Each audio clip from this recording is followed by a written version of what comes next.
So that makes my job pretty easy. I want to just fill in a couple places for you. I have come to think of the Radiation Incorporated archives as a living collection, because it isn't just a bunch of things, photographs, documents, brochures, a few little memorabilia that go into boxes and then we trot them out for the display case. It's so much more. I've had students who've worked on organizing the materials, and they will come across something, and one student said to me one day, "Oh my goodness, this is what we studied my professor talked about today."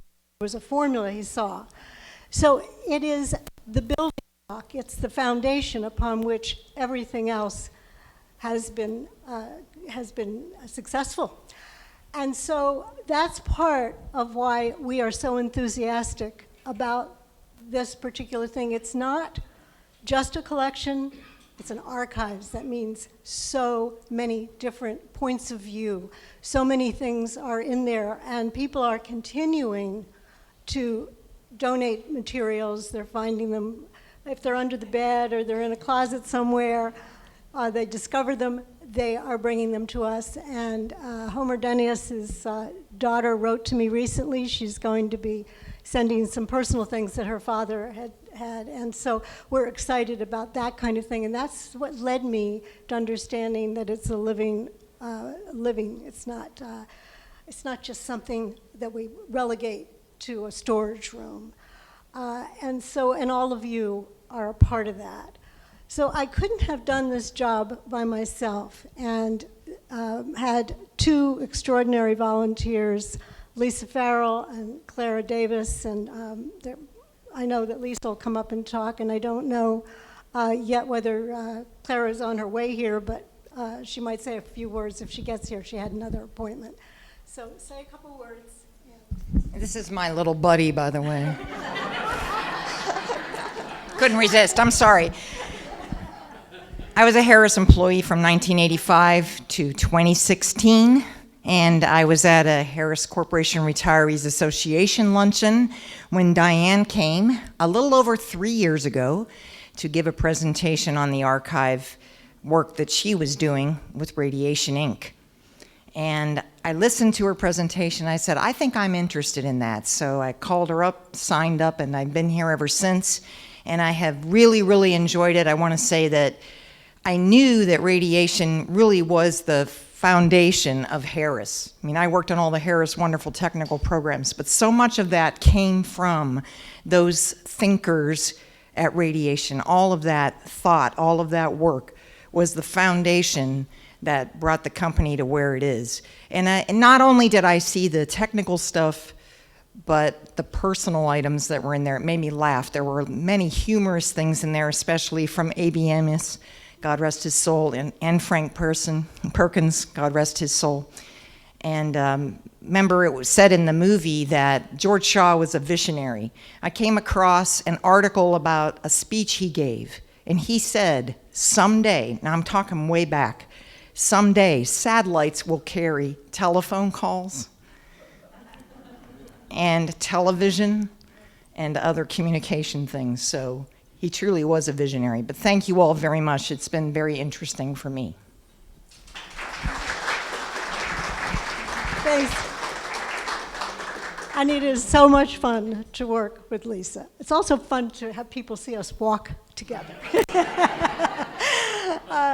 I want to next get to the group that really did help us a great deal, and that was many thanks to the Harris Foundation and the Harris people, because they supported us with a grant, and we have been able to take the documents and all the papers and everything and organize them and develop a collection guide. The whole thing will be published by the end of this year.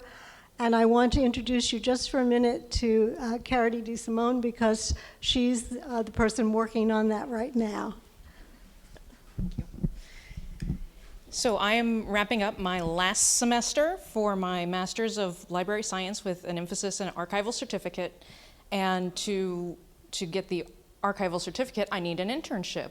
And through a number of serendipitous factors, I'm using the GI Bill to pay for my master's degree.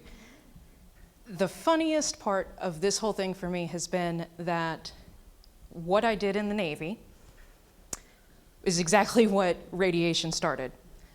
So when I read that somebody had replaced an entire dish in 10 days, whatever that story was, when I read that, I laughed, because that would have been me handing you guys a wrench. So I just want to say it's been a huge honor, and thank you all.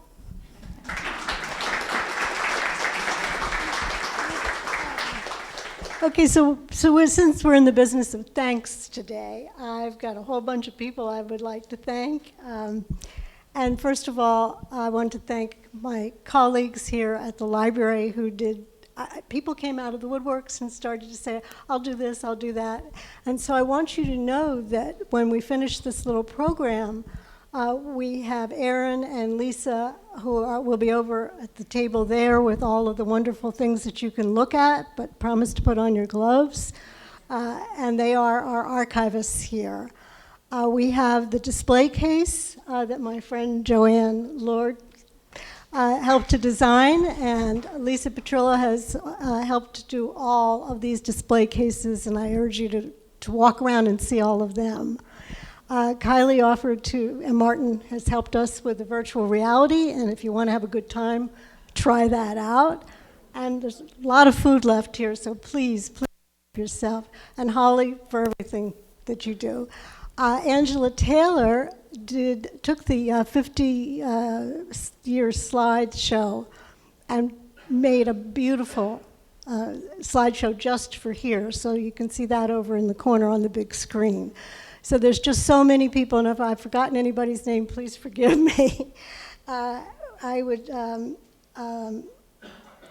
think at this time, I would like to thank Dory Fredrickson Lisa Farrall was also kicked right in to being a greeter. But I have to tell you that I saw Dory at the board meeting on the South Brevard Historical Society the other day, and she said, well, what can I do to help? I said, oh, maybe you could meet and greet. She says, yes, I know almost everybody.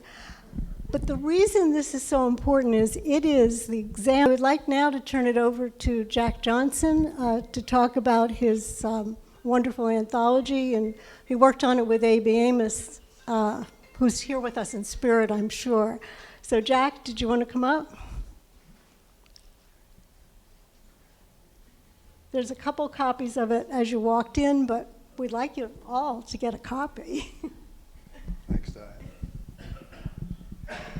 Well, all the previous speakers have been very to the point and brief, and I've got to tell you that brevity is not one of the genes that I was endowed with.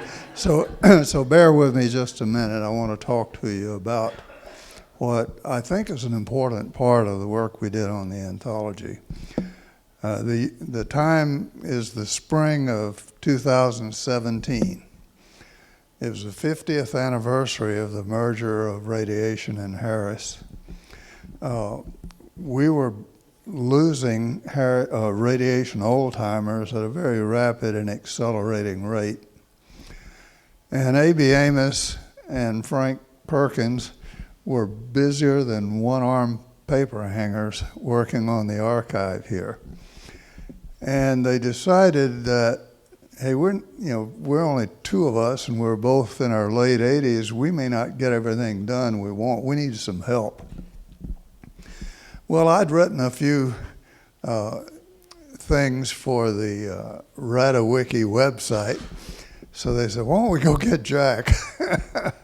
So they came in and talked to me. At that time, by the way, Frank was working primarily on recovering all the material that had been posted in RadaWiki and publishing it in a book called High Tech Among the Palmettos. And if you haven't read that book, I strongly recommend it to you.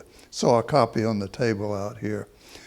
And while he was doing that, A.B. was working very hard on his back porch video interviews, which are referred to now, I think, as oral histories, but he was trying to capture live discussions with as many of the remaining old-timers that he could while they were still able to do that. So anyway, they came after me, and I've got to tell you that I was very reluctant about the whole thing. I was somewhat familiar with the archive, but it seemed to me primarily self-congratulation on our part, that this was something that we're doing for ourselves. Now, I enjoy a victory lap as much as the next guy, but I felt like that unless the archive provided something of value to folks that were going to be here after we were gone, then maybe it really wasn't worth doing. So I said to Frank and AB, here's my first question: who are we doing this for? I'm an old TQM guy, so identifying the customer is one of the things that I zoom in on. So we had a lot of negotiation about that, and we wound up with a definition of who our target customer was going to be for the archive. It was going to be a history major doing research, for a thesis somewhere 15 to 20 years out in the future. Now, this thesis might be about radiation, or it might be about Harris, or it might even be how South Brevard County made the transition from a sleepy post-war retirement community to a nationally recognized technology center. Or it could be how the United States survived nuclear annihilation in the 50s and 60s. It could be any of those things.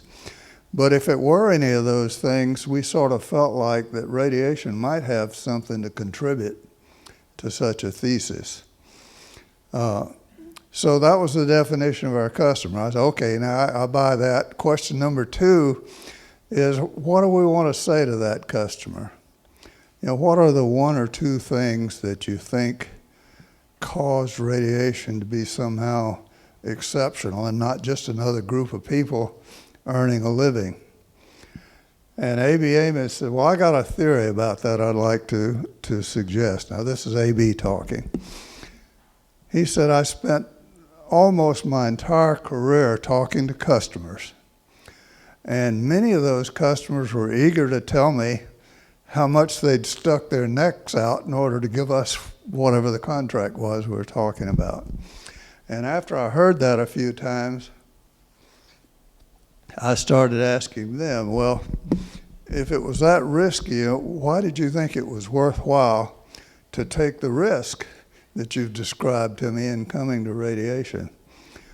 And the customers generally gave me the same answer to that question. Well, it was something about the people at Radiation Incorporated. In the first place, there wasn't anything that they weren't willing to tackle. But more importantly, every one of them really believed that they could do it. And not only that, if they ran into trouble, they didn't quit until they did do it. And so there was something about the people at Radiation that we didn't see in the competition. We think you guys had a can-do spirit. And so I'm still AB at this point. He says, so I started asking around people back in the plant. Customers say we've got a can-do spirit. Have you ever thought about it? Well, nobody had. And AB says, I think the reason for that was that was average for us. That was just the way we did things, and people don't think about, talk about, or write about what's normal to them.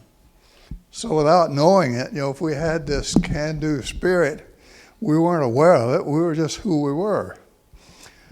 And so therefore, if I was going to say to the customer in the archive who was not familiar with radiation that we were somehow exceptional, that's the thing I'd want to make sure they got.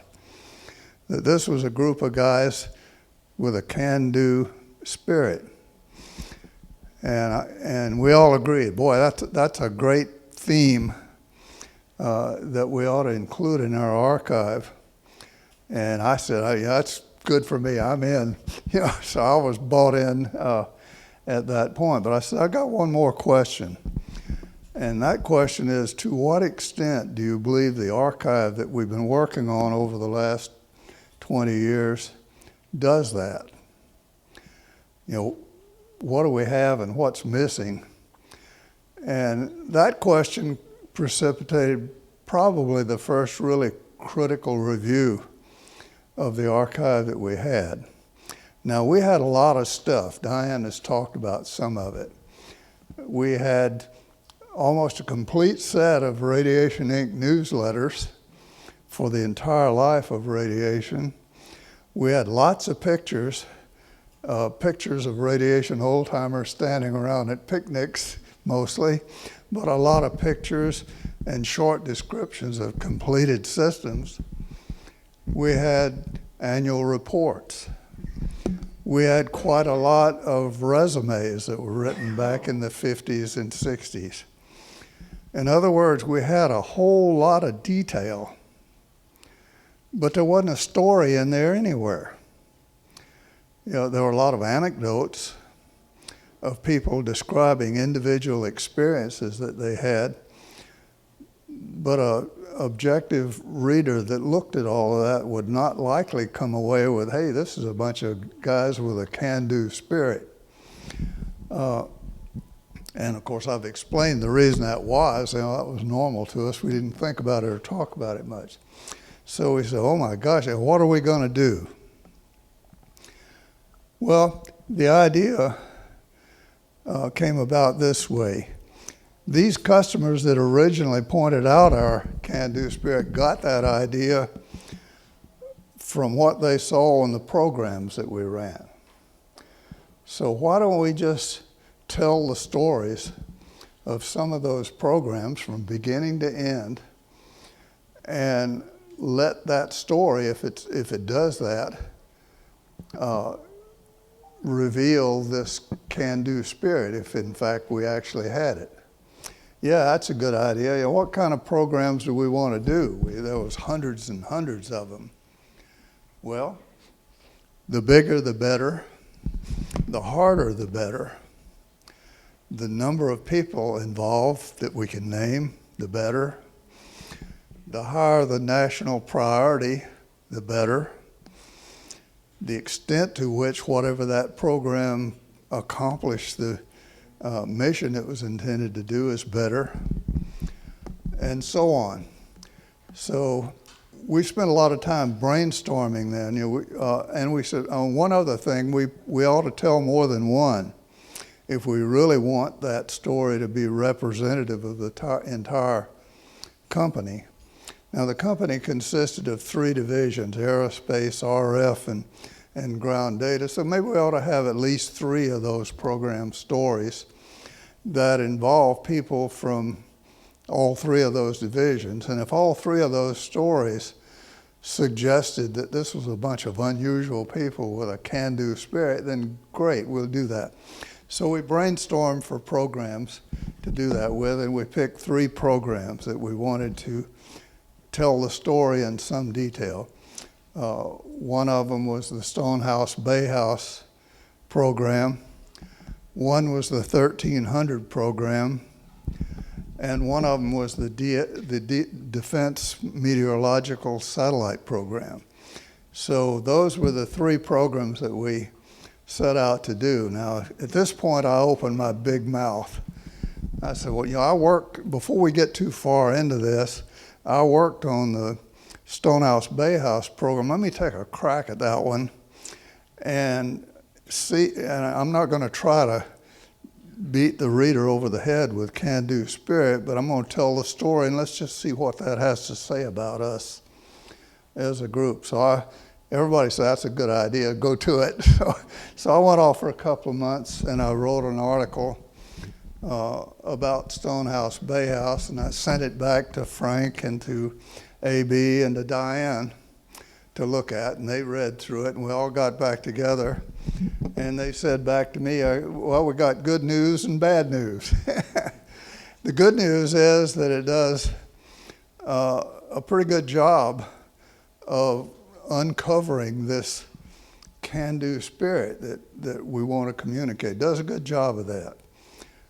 Okay, what's the bad news? Well, the bad news, we got two problems. Problem number one is that at 80-something pages, this is too long for an article and too short for a book. So we're going to have a hard time figuring out how to publish this. And so the idea, well, maybe if the others turn out to be similarly too short and too long, we could just put them all together and publish them in a book. Well, that scared me to death. I'd never tried to publish a book, and I had visions of trying to convince a publisher that we were going to sell 800,000 copies and all. But both Frank and AB had self-published books. They said, no sweat, that's not a problem at all. We'll help you when the time comes. I said, okay, what's the other problem?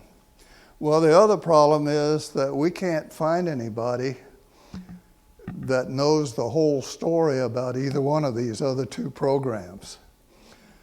There isn't anybody that can just sit down by themselves in front of their computer and write the whole story.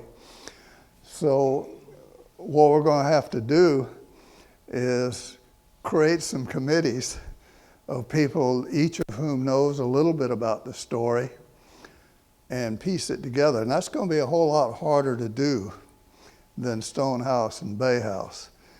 It's not going to be about writing very much. It's going to be about compiling and editing and smoothing and gap filling. It's also going to be about begging and nagging and expediting. We found that out pretty soon. Not everybody liked to write as much as the three of us did. Everybody liked to talk, but very few people really liked to write. So it was somewhat like pulling teeth in a way. Forensic dentistry, if you prefer. But anyway, we said, okay, we got a plan.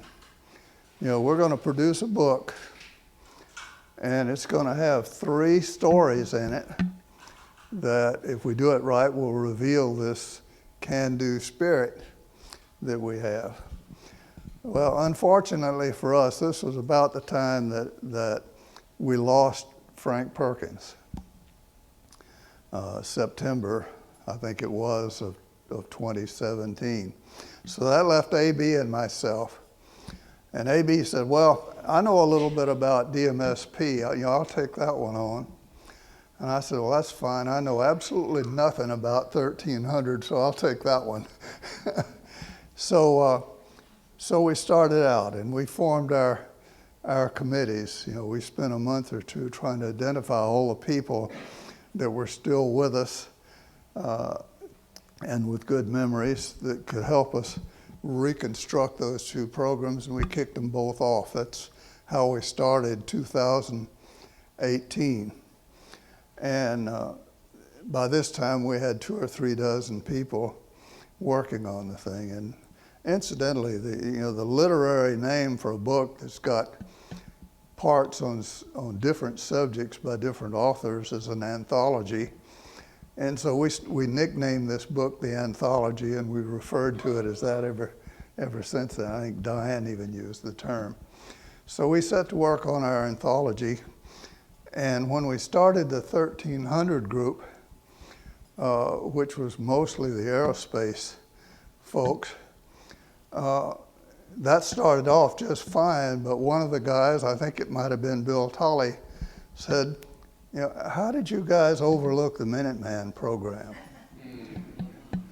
And well, we said, well, we didn't overlook it. It was done 60 years ago, and we just didn't think that we could round up enough information to tell that story properly.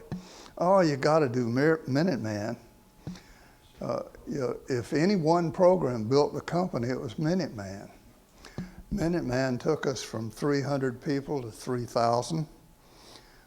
It moved us from the airport to Palm Bay. And without what we had done on Minuteman, we probably wouldn't even have won these other 3 programs that we're trying to document. Well, okay, we'll try. So AB and I said, okay, we'll team up and see if we can do anything with that. So now we've gone from a 3-part anthology to a 4-part anthology, and with one more committee. A small one, as it were, my itty-bitty committee, as I called it, of which I was, by quite a margin, the young whippersnapper. The ones that put that together were, some of them over 90 years old by that time. So we just barely got that one done. So here we are with a 4-part anthology, and there's one more thing I want to tell you, and I'll quit. As we were putting these stories together, a question kept nagging, coming up over and over again. And that question was, how in the world did these people learn how to do these complicated, difficult things that they did to carry these programs out? Where did they learn how to do that? Most of them were coming off the college campuses with no experience. So how in the world did they get to the point where they could, can-do spirit aside, how did they get to the point where they could actually execute a job like this? I'm not talking about technology either, just that. It was everything. It was system engineering, program management, contract management, cost accounting, logistics, you name it. There were difficult challenges in all those areas, but somehow this group of people, by that time it was 2,000 people, were each to the point where they could actually do this. They had not only the motivation, but the capability to do it. Well, it turned out the answer to that question was a whole nother story on its own. And most of that story occurred in the 50s. Now, I was in high school in the first part of the 50s, and I was in college the second part. So we were talking about a decade that I knew very little about. Fortunately, I was able to pick A.B. Amos's brain quite a bit to at least build a structure for that discussion. But the question of developing the capability was, to me, the most interesting part of the whole thing. I learned a lot about the company that I didn't know, even though I spent 39 years there in that part. So now we had a 5-part anthology, which runs to about 325 pages, I think. And the construction is a little bit unusual in that there are 5 different parts to the story, each with its own preface, each with its own story, and each with its own epilogue and so forth. So that may be a little bit confusing, but on the other hand, you can read any one of those 5 stories without reading the rest of it and get the whole picture. Or you can read the introduction to the whole book with Dory Fredrickson's write-up about the community and so forth, and not read any of the 5 stories and still hopefully have a pretty good read.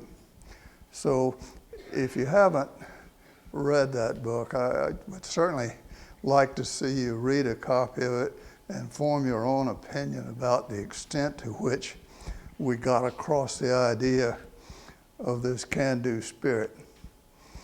And if you don't have a copy and want one, you can get it from Amazon. And I want you to know that although Amazon gets most of the money, the archive gets all the rest. They get all of the royalties that might accrue from it. So with that, I think I'll shut up and sit down and give the microphone back to Diane. Yeah. Tom, excuse me, Tom? Title, the name of the book? Oh, Radiation, Inc., an anthology of defining stories. There's a copy of it on the table there if you want to look at it on the way out. Thank you so much, Jack. You can just go to Google or Amazon and type in Radiation, Inc., and the word anthology, it will come up. And I also want to mention, along with those lines, if you just go to Google and type in Radiation, Inc. archives, it will give you the link directly to the archives that we have so far been able to